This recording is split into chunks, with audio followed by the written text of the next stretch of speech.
Hello student, Avon study गुरु में आपका स्वागत है। मैं इफ्तिखार सर आज बताने वाले हैं प्रेजेंट इंडेफिनिट टेंस में डबल वर्ब के रूप में अगर मुख्य क्रिया में नो या लर्न आवे तो उसके बाद टू प्लस भी वन न करके हाउ टू प्लस भी वन का प्रयोग करते हो कैसे करते हैं उसके एग्जाम्पल के साथ हम लोग देखने वाले हैं। चलिए देखिएगा, प्रेजेंट इंडेफिनिट टेंस में पहले पहचान स्ट्रक्चर देखते हैं। पहचान क्या है? ता है, ती है, ते है, ते हो, ता हूँ, ती हूँ।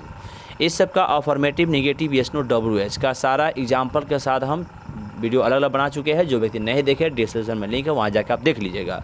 चलिए इसका एक स्ट्रक्चर थोड़ा देख लेते हैं। क्या है? अफर्मेटिव का स्ट्रक्चर होता है मेरा सब्जेक्ट प्लस V1 या V5 plus other word. Negative का होता है सब्जेक्ट डू या does plus not plus V1 plus other word होता है। यस नो का स्ट्रक्चर होता है डू या does plus subject plus not plus V1 plus other word plus question mark. जबकि WH का स्ट्रक्चर होता है WH प्लस डू या does subject not V1 other word question mark. ये सब इसके स्ट्रक्चर है। इस स्ट्रक्चर पर सवाल को बनाते हैं।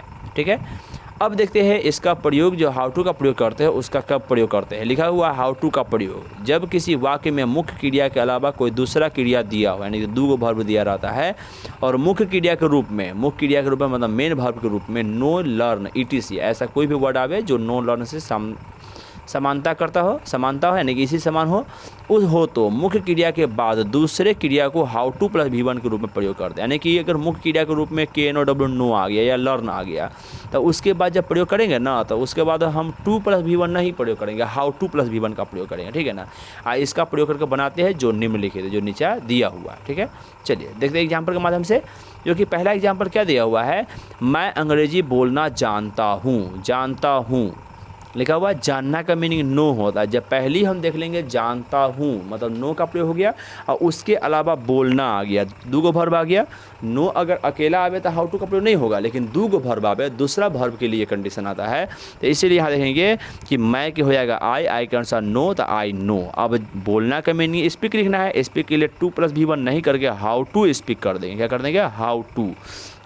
स्पीक से पहले हाउ टू का प्रयोग किया तब हुआ स्पीक, तब इंग्लिश। आप कहिएगा हाउ टू कहलाया क्योंकि नो के बाद जब दूसरा वर्ब आता है तब बीच में हाउ टू का प्रयोग है। नो के बाद KNOW नो के बाद जब भी कोई दूसरा वर्ब आएगा तो हम बीच में क्या करेंगे? हाउ टू का प्रयोग करेंगे। यानी दोनों को संबंध जोड़ने के लिए हाउ टू का प्रयोग करते हैं। ठीक है, चलिए अगला है दूसरा नंबर। हम लोग कार चलाना जानते हैं। हम लोग को हो जाएगा वी का अनुसार V1 के नो तो वी नो। चलाना क्या होता है? ड्राइव, लेकिन बीच में हाउ टू तो how to drive a car हो जाएगा। क्लियर है? तो we know how to drive a car. तीसरा है वह गीत गाना जानती है। जानती तो शी का प्रयोग, सी के अनुसार V5 तो नोज तो सी नोज। और गाने के बारे में कह रहा था सिंग होता है तो उसके लिए बीच में हाउ टू तो how to sing a song तो she knows how to sing a song हो जाएगा। चौथा है तुम लोगों को ठगना जानते हो। तुम लोगों को ठगना जानते हो यानी तुम लोगों को ठगना जानते हो तो यू हो जाएगा तुम के लिए, यू के अनुसार नो तो यू नो। ठगना का चीट होता है उससे पहले हाउ टू तो you know how to cheat people. तो क्या जाएगा? You know how to cheat people हो जाएगा। पांचवा एग्जाम्पल है हम लोग सत्य बोलना जानते हैं। हम लोग को हो जाएगा वी, जानना का नो तो वी नो। अब बोलना, सत्य बोलना है, बोलना वर्ब आएगा तो उसके बाद पहले हाउ टू का प्रयोग करेंगे तो how to speak the truth. क्या जाएगा? How to speak the truth. वह चाय बनाना जानती है। जानना का नो, वह के लिए शी तो शी नहीं जानती, सॉरी निगेटिव है। वह चाय बनाना नहीं जानती, निगेटिव है। निगेटिव के लिए सब्जेक्ट डू या डज नॉट V1 होता है तो सब्जेक्ट के हिसाब से सी हो गया तब डज नॉट, सी के अनुसार डज तब नॉट तो सी डज नॉट नो। आज जब चाय बनाना का प्रिपेयर टी होता है लेकिन बनाना वर्ब है तो नो के बाद हाउ टू तब हो जाएगा प्रिपेयर टी, यानी कि हो गया she does not know how to prepare tea. Clear है? चलिए सातवां है वे लोग हारमोनियम बजाना नहीं जानते। वे लोग का हो जाएगा they do not know how to play the harmonium, क्योंकि नो के बाद हाउ टू तब हो जाएगा प्ले द हारमोनियम। आठवां एग्जाम्पल है क्या वह साइकिल चलाना जानता है। क्या लगा हुआ है तो मतलब यस नो क्वेश्चन है। यस नो क्वेश्चन में सबसे पहले डू डज का प्रयोग करते हैं, वह के हिसाब से डज हो जाएगा तो हो जाएगा डज ही, क्योंकि क्या के लिए पहले डज तब ही तो डज ही। V1 के लिए नो तो डज ही नो। अब चलाना, साइकिल चलाना का राइड ए बाइसिकल होता है जो कि बाद में लिखे हुए, उससे पहले हाउ टू तो क्या हो जाएगा? Does he know how to ride a bicycle. Question mark सब में देना जरूरी, लास्ट में सब में सॉरी यस नो क्वेश्चन जब भी क्वेश्चन बढ़ा रहेगा उसमें देना जरूरी होता है। नौवां एग्जाम्पल है क्या आप पत्र लिखना नहीं जानते हैं। तो आपके लिए यू होता है, यू के हिसाब से डू तो डू यू। क्या हो जाएगा? Do you. नहीं के लिए नॉट तो do you not know. How to write a letter, क्या हो जाएगा how to write a letter question mark. तो पहले हो जाएगा डू यू नॉट, और नो हो जाएगा, नो के बाद राइट का प्रयोग करेंगे, उससे पहले हाउ टू, तो हो जाएगा how to write a letter हो जाएगा क्वेश्चन मार्क हो जाएगा। क्लियर है। 10वां एग्जाम्पल है क्या नहीं सॉरी आप अंग्रेजी बोलना क्यों नहीं जानते हैं। अब देखिए क्यों वाला आ गया, क्यों वाला आ गया, तो क्यों वाला ये तो क्वेश्चन होता है, क्वेश्चन होने का डब्ल्यू क्वेश्चन, और डब्ल्यू में पहले डब्ल्यू वर्ड, तो क्यों को हो जाएगा वाई, आप लोग के हिसाब से डू, तो why do you not no, Y do you not no, why do does में से डू, सब्जेक्ट यू, नॉट अब V1 के रूप में नो, तो how do you not no. अब अंग्रेजी बोलने के लिए मीनिंग प्रयोग करें, उससे पहले हाउ टू, क्योंकि नो आया है तो हाउ टू का प्रयोग, how to speak English. Clear है। चलिए 11वां एग्जाम्पल देखेंगे। 11वां एग्जाम्पल क्या लिखा हुआ है, वे लोगों को ठगना कैसे जानते हैं, वे लोगों को ठगना कैसे जानते हैं, कैसे को जाएगा हाउ, क्या हो जाएगा हाउ डू दे, क्योंकि हाउ के बाद हम दे के अनुसार वे लोग के हिसाब से दे हो, दे के डू होता है, तो हाउ डू दे। जानना का हो जाएगा नो, तो नो। अब लोगों को ठगना, ठगना के लिए चीट होता है, वर्ब है, तो पहले हाउ टू, तो हाउ टू चीट पीपुल हो जाएगा। ठीक है। चलिए अगला है तुम बाघ मारना क्यों नहीं जानते हो, तो why do you not know how to kill a tiger, कह रहा है किल एक वर्ब है, तो how to kill a tiger हो जाएगा।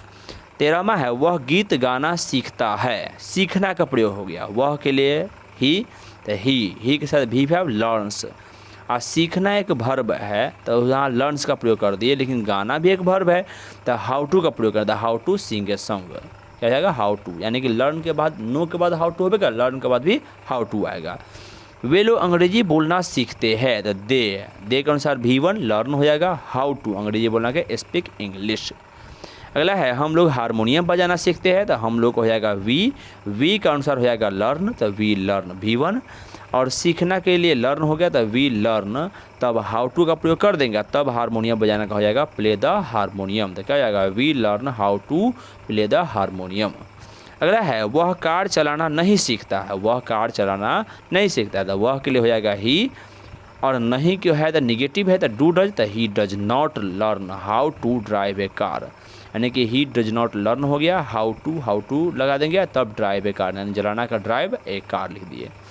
17वां एग्जाम्पल है क्या वे लोग पत्र लिखना नहीं सीखते हैं, सीखते हैं सॉरी वहाँ सीखते हैं, तो वे लोग क्या लगा हुआ, क्या कि मतलब यस नो है, डू डज पहले आएगा, तो वे लोग के हिसाब से डू होगा, तो डू, वे लोग हो जाएगा दे, क्या हो जाएगा दे, यहाँ द लिखा गया ये दे होगा, तो do they not learn how to write letters, यानी कि लर्न के बाद हाउ टू का प्रयोग करेंगे तब राइट हो जाएगा। आप पत्र के लिए बहुत सारे पत्र है, वे लोग लिख रहे हैं तो लेटर्स का प्रयोग करेंगे। 18 में वह चाय बनाना क्यों नहीं सीखती है, तो क्यों हो जाएगा वाई, सीखती है मतलब सी का प्रयोग होगा तो डज हो जाएगा, तो क्या हो जाएगा सी के अनुसार डज, तो why does she not learn how to prepare tea. Clear है। चलिए यहाँ एग्जाम्पल हो गया। ये सब को ट्रांसलेशन बनाने में अगर किसी को कठिनाइयाँ हो रहा है टेंस के आधार पर, तो उसके लिए affirmative negative yes no WH का जो हम वीडियो बनाया है वो जाके पूरा देख लीजिएगा, पूरा डिटेल विस्तार बनाए हुए कैसे कैसे करते हैं बनाते हैं देख लीजिएगा, समझ में पूरा आ जाएगा, क्योंकि सभी में 20-20 एग्जाम्पल है, लगभग affirmative negative yes no WH 20-20 example, आपको 80 एग्जाम्पल हो गया। एक हम इन्फिनिटिव बताया है उसमें भी 20 एग्जाम्पल, इसमें 18 एग्जाम्पल, लगभग 118 एग्जाम्पल के बराबर आपको इंडेफिनिट प्रेजेंट इंडेफिनिट टेंस का वाक्य मिलेगा। ठीक है, इसमें पूरा बना दिए। अगर यहाँ तक पढ़ने के बाद भी अगर आपको दिक्कत रह गया है तो कमेंट जरूर करिएगा। जो व्यक्ति नए हैं सब्सक्राइब कर दीजिए, ताकि ऐसे ही हम अगला भी प्रेजेंट कंटिन्यूअस परफेक्ट का वीडियो ला सके, जिससे आपको सारे प्रॉब्लम सॉल्व हो सके और बनाने में सुविधा हो सके, ताकि आप इस प्रकार से पढ़ने पर आपकी पूरी सीख पाए इस चीज़ को। ठीक है, चलिए मिलते फिर अगले वीडियो में।